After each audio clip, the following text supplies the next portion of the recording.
Welcome to The Explainer. So, today we're digging into something incredibly familiar, the Lord's Prayer. We're going to go way beyond the words we all know to uncover a powerful meaning that, honestly, has been largely overlooked for 2,000 years. A lot of us can say the Lord's Prayer without even thinking about it. It's comfortable, it's familiar. But what if I told you that the common English translation we all use actually hides a meaning that's, well, a lot deeper and frankly, a lot more challenging? So, how do we find that true meaning?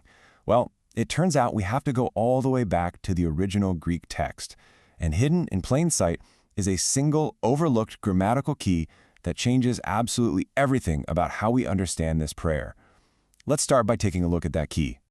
Okay, so the very first clue that unlocks this whole thing is a really peculiar grammatical form that's used all throughout the original Greek version. It's not your typical command or a simple request. It's something else entirely. It's called the third-person imperative. Now, what on earth is that? Well, it's not you telling God, do this. It's actually something way more profound. Think of it as a deep plea or even a confession that something should have been a certain way, but isn't. So this isn't a list of demands for God. It's a statement about what should be true, but because of us has fallen short. And just like that, with this one tiny grammatical shift, the whole prayer changes. It's not a request anymore. It becomes this incredibly deep, personal confession. Every single line turns into an admission of where we, personally, have failed to live up to that divine standard. Okay, so now that we have this key in hand, the entire prayer just opens up in a completely new way. Let's use it to re-examine the first half, the petitions that are all focused on God.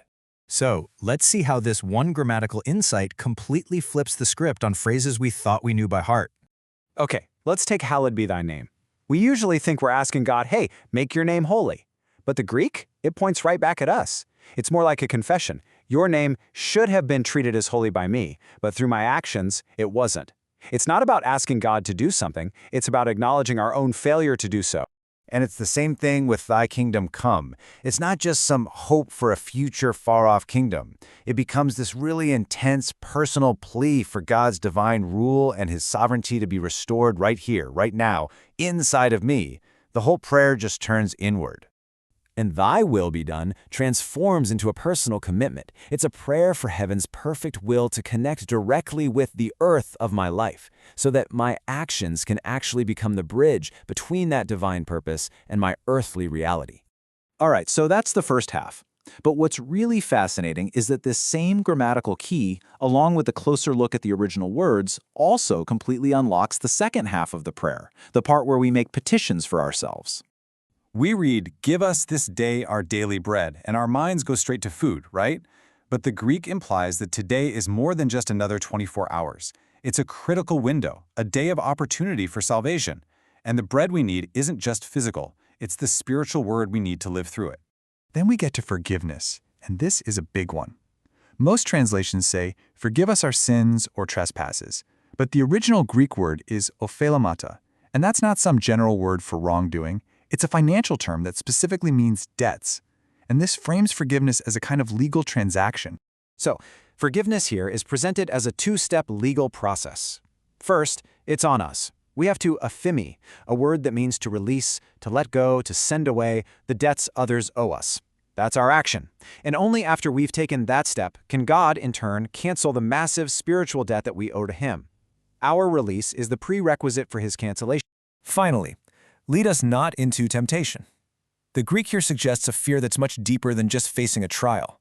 The plea is not to be led into a test so deeply that we become consumed by it, that we become defined by it. It's a prayer to be kept separate from the trial's destructive power, not just to avoid it completely. So when you put all of these original Greek insights together, the entire purpose of the Lord's Prayer shifts dramatically from what many of us thought it was. It moves from being a wish list of requests to a profound personal confession. It's no longer about asking for things to happen externally, but it's about praying for an internal transformation. It's this deep acknowledgement of where we've fallen short and a plea for our lives to be brought back into perfect alignment with God's purpose. And that leaves us with a final, really challenging thought. If this ancient prayer isn't about asking God to change our circumstances, but about asking God to change us to meet his will, what in your life needs to change to truly pray it?